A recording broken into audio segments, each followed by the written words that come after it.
Thank you for joining me for the Daily Bread Bible Studies. This is day 62 for Deuteronomy chapters 30 through 32. Now, the last time Moses went into detail about the curses for disobedience. Moses assures the community that there is hope through repentance. In Deuteronomy 30, verse 3, "Then the Lord your God will restore your fortunes and have compassion on you." So even if there is some sort of disobedience, that does not mean God's blessing will go away completely.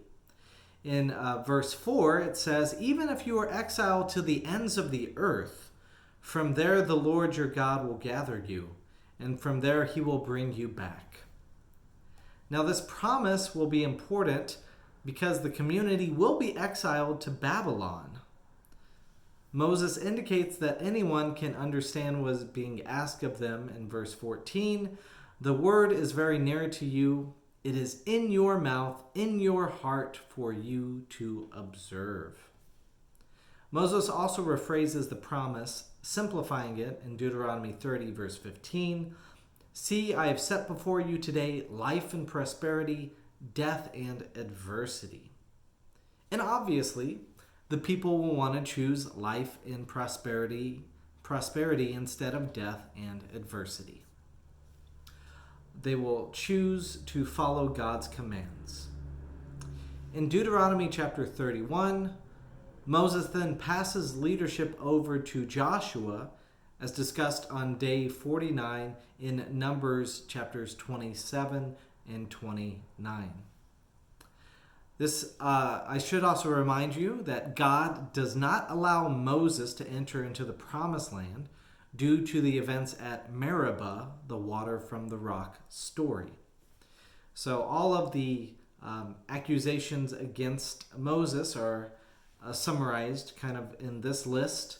In Numbers 20, verse 12, "Because you did not trust in me." Numbers 27:14 says, "You did not show my holiness, and also you rebelled against my word." In Deuteronomy 32, verse 51, "Because both of you broke faith with me among the Israelites at the waters of Meribah Kadesh in the wilderness of Zin, by failing to maintain my holiness among the Israelites." So all of this failing to maintain the holiness, we get to see in Deuteronomy 33, 8, verse 9. "And of Levi he said, Give to Levi your Thummim, and of your Urim to the loyal one, whom you tested at Massah, with whom you contented at the waters of Meribah, who said of his father and mother, I have regarded them not. He ignored his kin and did not acknowledge his children, for they observed your word and kept your covenant." All of this kind of comes to a head, leading for Moses to appoint a successor, namely Joshua. So Joshua will be the one to lead the people into the conquest of the promised land. In Deuteronomy 31, verse 7, "Then Moses summoned Joshua and said to him in the sight of all Israel, Be strong and bold, for you are the one who will go with this people into the land that the Lord has sworn to their ancestors to give to them, and you will put them in possession of it. It is the Lord who goes before you. He will be with you. He will not fail you or forsake you. Do not fear or be dismayed."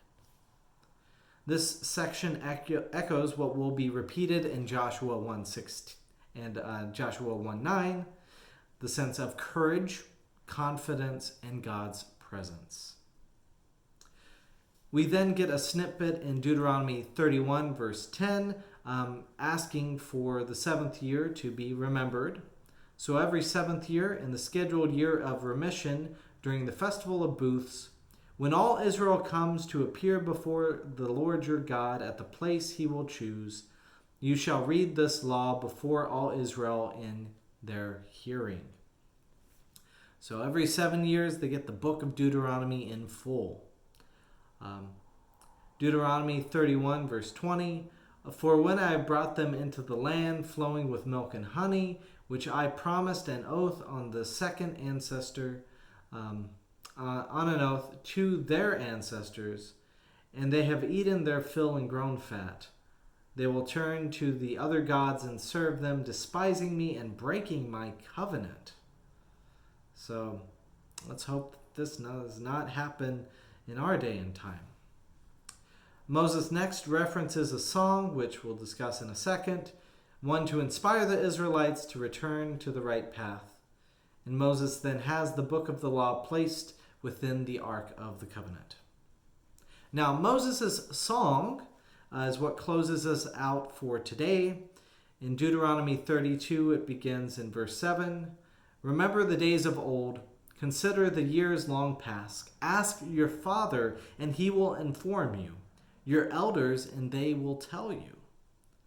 Then he says, here's some highlights from Moses' song. In verses 10 through 15, the wilderness story of God. Verse 15b through 18, forgetting God. 19 through 27, God dealing with the jealousy of idolatry and his own anger. In verse 28 through 38, God critiques the actions of his wayward people.